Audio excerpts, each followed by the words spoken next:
you need to learn from your product. Your customer needs to know you exist before you have planned out their next 5 years of engagement with you. Like, let's let them know you exist first. And then we can build on that.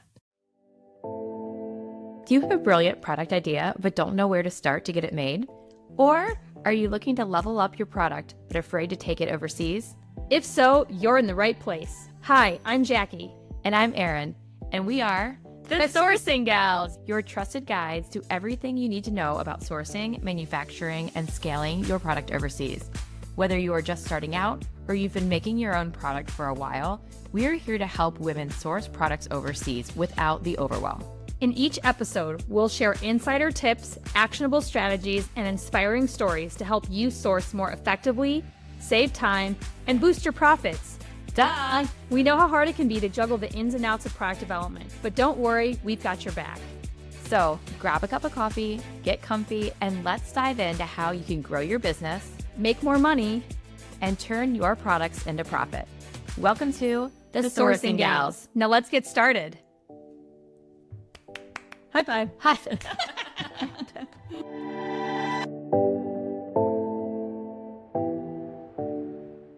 Tired of paying for international wire transfers? So was I, and that's exactly why I switched to Mercury. With Mercury, I never worry about fees for domestic or USD international wires. The platform is free, super easy to use, connects seamlessly with QuickBooks, and their credit card perks are hard to beat. I can spin out new cards instantly for my team, earn 1.5% cash back on all purchases, and right now they're even offering a 2.5% cash back on any ad spend. Terms apply. So stop paying fees and start putting money back in your pocket with Mercury. Learn more and sign up today using the link in the show notes. Welcome to another episode of The Sourcing Gals. I'm so excited to be here today. Yay! I was thinking about this all night last night. I was like laying in my bed, and you know how sometimes when you have like a really big day, you can feel like a little nervous, a little like, tomorrow's gonna be a slog or something. But like I was like, ooh, we're recording because you know it's fun to sit and chat. And I always learn stories about you. Like always, I'm like, I didn't know this. I never knew this. I sometimes feel like I've lived like 1,000 lives. I think you have. I really think you have.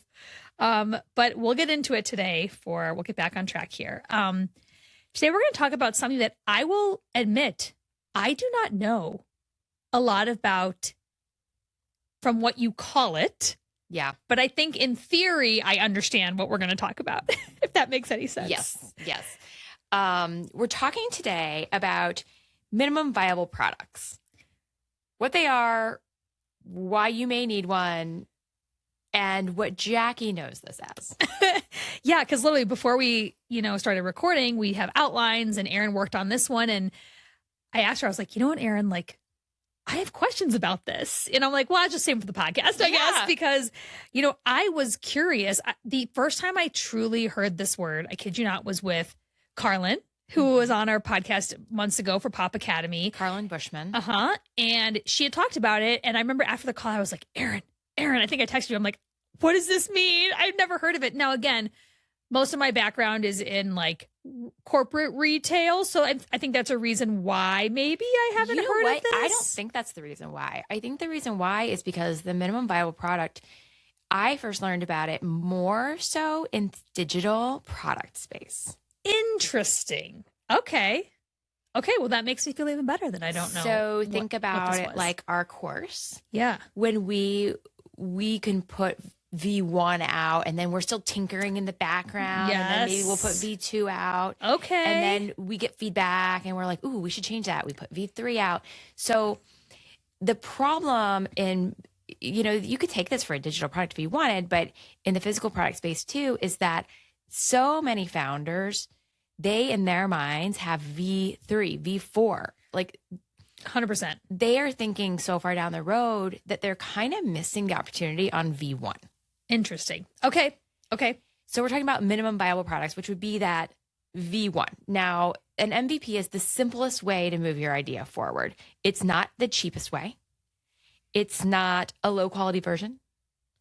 It is a high quality, full capacity version that gets the idea across and does not deteriorate your brand image. Okay. I'm tracking to this. So my question to you before was like, is this just a test? Is this something you're, making or finding a cobbler, a sewer locally? And no, this is actually could be a small bulk production run. Yes. It's more about the version of the product. Correct. And getting it out there faster. And so in order to do that, you might need to simplify Correct. a few things. Correct. It's not about lowering the quality. It's not about having it be some like kind of kitsch-made, handmade thing like my quilt coat that I'm wearing today Which is adorable. that I made. Thanks. This is about having a viable product, but just maybe not your, again, third, fourth, fifth iteration of where you want it to be at the end of maybe their product journey. You're 100% right. And I think that there are a couple purposes for this. One is, like you said, to test the concept in the market, to get feedback, to understand viability. But the other is because as founders, we are 10 steps ahead of what our customers even been privy to. Right now, if you're sitting on an idea and it's never gone out into the market and your customers don't know it exists, why are you on V7 of it? Put it out there. So smart. Put it out there. Like, start getting customer feedback. Start understanding what production looks like. Start getting your costs. Is there any resistance to your cost? So all of those are testing. And in the retail world, like what you were talking about, we would call that a test. Yes. But it's more of a longer running test. Yeah. I think when we were doing tests, we were trying to test like a color or a graphic. We weren't saying, oh, here's my entire brand concept in a test. And so I think when we talk about minimum viable product. Thank you. This could also be for someone who maybe has a huge assortment. Could be. Has like a lot of different ideas or iterations of. And to your point, it's like, okay, make sure the first piece of the assortment they actually are vibing on. Right. Before you go in and launch 5 more things. Right. If you're thinking that, I was looking at your necklace, so I got this idea. If you're thinking, I'm going to do a semi-precious gemstone line that has healing qualities, Love it. We both love that. Pretty sure I own a few of those. Don't wait until you have 50 SKUs to launch. Like, launch with 8. Yep. And make a thing of it. Like, try to see, can you carve out your own space in the market? Are you getting traction on social? Like, put out that V1 of your idea. Love that. It's not cheap. It's not incomplete. It's not rushed. It's just the first iteration. And if anything, it might be a little more expensive because the quantity is probably going to be a little smaller. Yeah. And also, you won't have to spin around in circles so long to perfect every little piece and part. You can just put out something that works great and get the ball rolling. Yeah. Just like push the ball down that hill. Yeah. Okay. We have several founders we work with who are in this space. And it's like, I think it's more common in the hard goods. What do we call them? Like gadgets. Gadget world. The gadget world. We have 3 people off the top of my head that we work with who all have really great patented gadget ideas. Yep. Who have various iterations, very forward thinking versions of what they're creating. Like, today I want it to be this, but maybe the next iteration of it could be X, Y, or Z.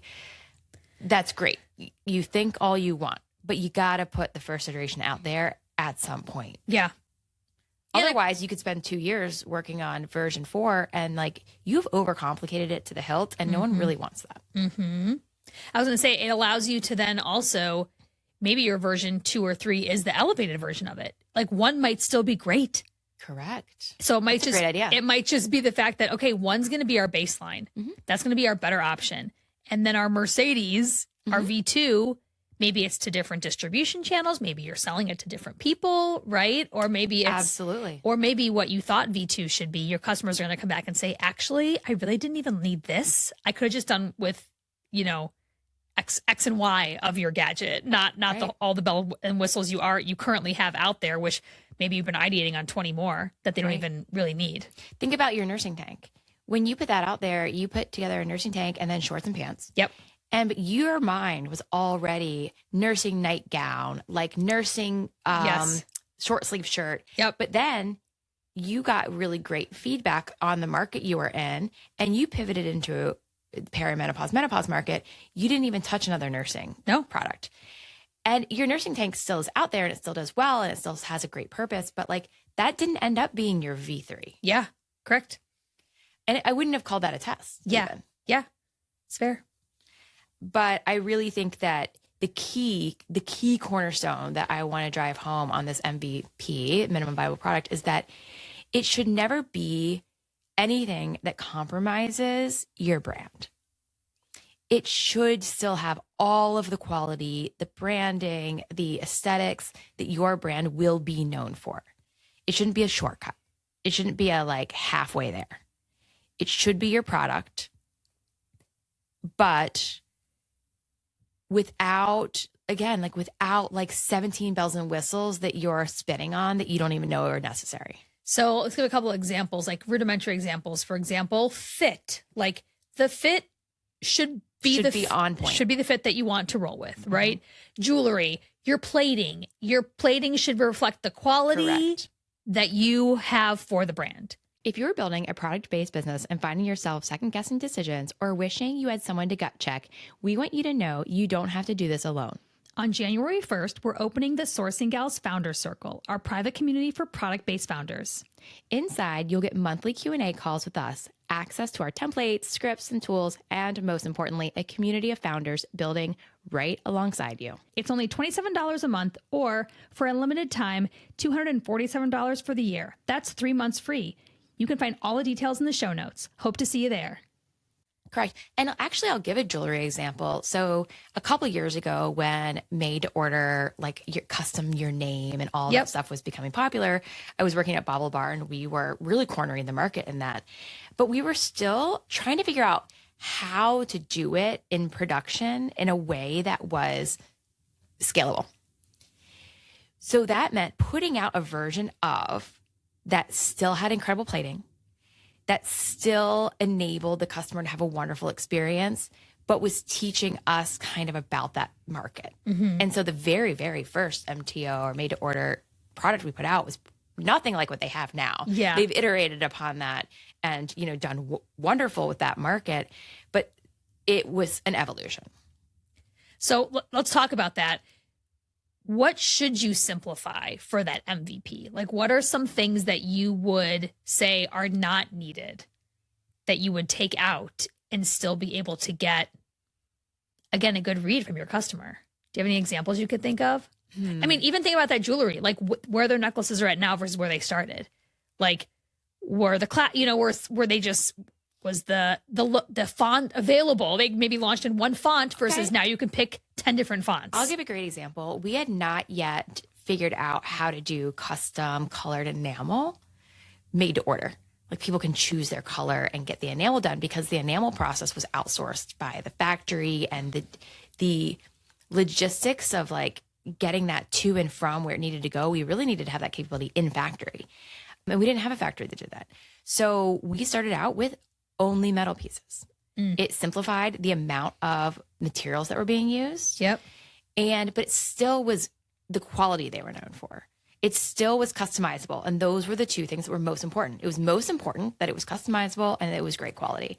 And then additional color options, an additional material or materiality would add on once we understood how to make it happen. Plus, it would have delayed your launch. It would have delayed launch. I mean, you would have had to Years. go find the factory. Yeah, okay, Yeah. years then for that example, for you to actually find the factory that could then take that made to order and do it all in-house. And once we put that out there and we taught the factory how to do it, we taught ourselves how to sell it, we knew there was a market for it. We were like, okay, now we feel like we can invest in step 2. We can be doing this parallel in the back end, and we can get V2 up and running and then swap over, but all the while be selling V1. Yeah. That's interesting. I mean, it's a great way to look at it. I mean, I think we talk about start smart, scale, start smart, where that's one of our courses literally about how you don't necessarily have to go go big or go home in the very first launch of your product. If anything, it's quite the opposite, like how to learn and really gauge that customer response. And, even thinking about, your MVP getting to market, for me, it was a huge marketing unlock too. Again, had I been a little bit more strategic about, for me, it was inventory versus like fit and function, or not fit and function, but for some other complexities, I just way overshot how think about easy I thought it would be to market it. You would never, ever have gone to market with your same pajamas, just in a different fabric. No, the fabric was the differentiator. It was the differentiator. It was the key. So your MVP has got to have your brand differentiator in it. Yes. Yep. And that's so important. But the other pieces of the pie that aren't your brand differentiator, like save those for down the road when you learn more. Yeah. Yep. Which, I inevitably did and learned. And again, the brand has evolved so much because of those learnings. It was all from the customers. It was nothing in my brain. By the way, this was not any idea. My OG style, what was in my brain. Yeah. What it has become has been purely based on customers. And thank goodness. Yes. I think an other area people can get really tripped up on that keeps them from launching, where they can go with a minimum viable, is packaging. Yes. You don't have to have branded poly bags and stickers and tags and everything out of the gate. Does that impact the way the customer uses your product? No. Is it a little bit not the maybe unboxing experience you'd like? Sure. Can you do something in the meantime? We know that polybag mailers, to get them customized, you're ordering what, 10K? Yeah, 20K? it's a lot. It's a lot. And although they're not very expensive, it's like you focus on getting your photography great. Mm-hmm. Focus on writing a handwritten note with each product that goes out. Do something that still gets your brand highlighted in a way that gets you that brand loyalty. Yeah. Without spinning. Well, and for us, I know sustainability was important because my pajamas, as we talked about before, they're very eco-friendly made and manufactured. And so my packaging, I wanted it to reflect that. So for me to go get a customized eco-friendly package was even more than your basic poly mailer bag. So we found a great company who had a similar-ish brand color to mine. It's not my brand color by any means, but it's in a family of hues that works. And the marketing on the bag is their marketing, but it's talking about the fact that it is compostable. And so for me, I don't even think I noticed that it wasn't. I thought it was your branding. No, on the bag. it's not. Huh. No. See, look, you fooled me, and See? I know you. But the point is that for me, the brand mission was about the sustainability piece. So I found something for my initial runs, and I still don't have poly mailer bags, custom poly mailer bags, because the compostability factor is actually important to me. And so that's winning, and I can buy it at much smaller quantities. And guess what? That size bag that I thought I needed, I now have 3 different size bags. Do you? So that would have been 30,000 units of custom. There's no way. There's just no way. And this is an aside, but I also have a pet peeve. I don't like branded mailers. I don't like branded packaging, because if you're trying to buy something for someone as a gift and it shows up and it's branded packaging, it makes me so mad. I think like half the gifts I receive are kind of like spoiled by branded packaging. That's so funny. Because I'm here all day. Yeah. So the packages come while I'm here. Womp, womp. Womp, womp. And I'm like, oh, Matt got me something from Quince. Lovely. Granted, I don't know what's inside, but take some of the excitement out. But I think it just goes back to the fact of my V7 of poly mailer bags. Of course, they might have my name on them and be my brand color, but I'm still not there yet. And I'm 2 years post-launch. And to be honest, I don't know if I ever will be. Your money can be better spent. Exactly. Yeah. And instead, I do invest it on custom tissue paper. I have a cute sticker, and I have a handwritten card or a card insert. And so that is where my marketing spend goes. And guess what? I've changed those cards that I insert. Probably every 3 months, 4 months, when we run out, we change the verbiage, we change what we want to say, it evolves. And so that flexibility is, and people said, hey, we want your care instructions. So now they say my care instructions, right? That's great. It's, again, customer feedback. And by only going out with that V1, to your point, has allowed me to iterate based on the response. So those customers who want the care instructions, they're not like me and they don't just throw everything into the washer together. I mean, I think they do, but there are some particular people that are, it's more they're concerned if they actually can machine wash and dry them, which you can. Which of course you can. So really what we're saying is that V1 is like, get your idea out in the market, own your space, start building a customer base. V2, refine. V3, expand. If you want to expand an assortment, add on new versions, add on new colors, add that Mercedes in. Yeah. And those are all of the kind of like ways you can build an assortment over time while still simultaneously getting it out there and launching. Yeah. I love it. And I think this might be going a little bit further down the path, but something else to think about, because we have love to challenge our listeners to think bigger. Your V1 might be meant for a specific market. Yes. That's a thought I was having too. But your other versions might be meant for a totally different market. Yeah. And because of that, you might iterate differently. Like if you think that way. So again, I'm talking about my brand a lot today, but literally I'm launching like a pretty premium pajama market from a price standpoint. But I know that there are components of my pajamas that easily could help a whole different segment of the marketplace. And I'm thinking from a price standpoint. Mm-hmm. So I'm actually in the process of duping myself down. Yeah. To allow women to still get better rest, but that can't afford the $120 pajamas and the luxury, from my yarns made in sustainably sourced forest in Austria, right? Like I understand that as a segment of people that can afford it, but there are more people that need what my pajamas bring, right? So now my V2, in a sense, is a whole different market, but same concept, same premise, same IP, if you want to call it that, but it is going to serve a whole different group of people that will also, by the way, not cannibalize my existing brand in my mind. So as we think about V2s and V3s, there's one of like refining and enhancing the product within the same segment, but it also challenges you to think, especially for those with patented ideas, especially for those who have something really innovative. Okay, who gets your Mercedes? Maybe that's different than who gets your good and your better, right? Compared to your best. And maybe you're open to white labeling that other version where someone else can put their name on your idea and you just get paid for it. So all these different versions that may iterate, it doesn't always have to be an evolution of your existing. It might actually be a whole new market that opens up that you never even thought about before you launch the product. Absolutely. I think that's really smart. And, a way just to communicate to the listeners that I think we talked on a podcast in the last 2 weeks or so on indecision. Yeah.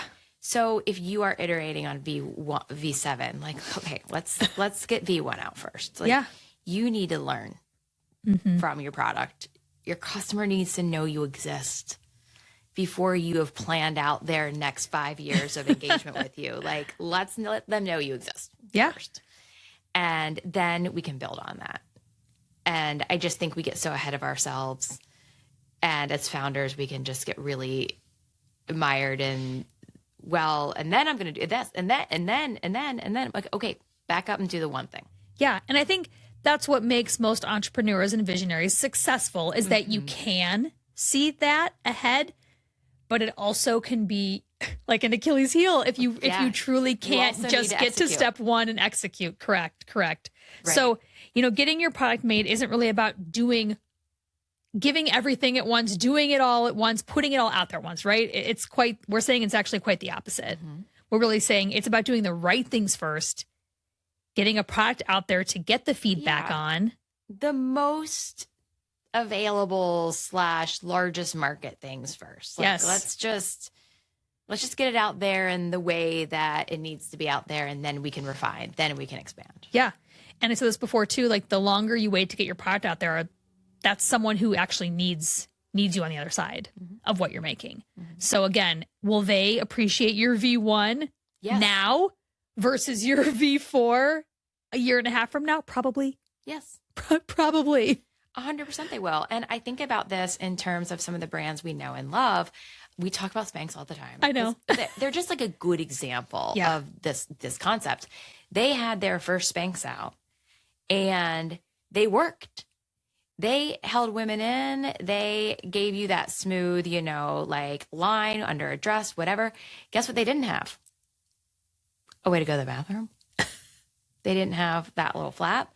But then their V2s, their V3s came along with those, and you didn't have to like shimmy them down underneath the dress.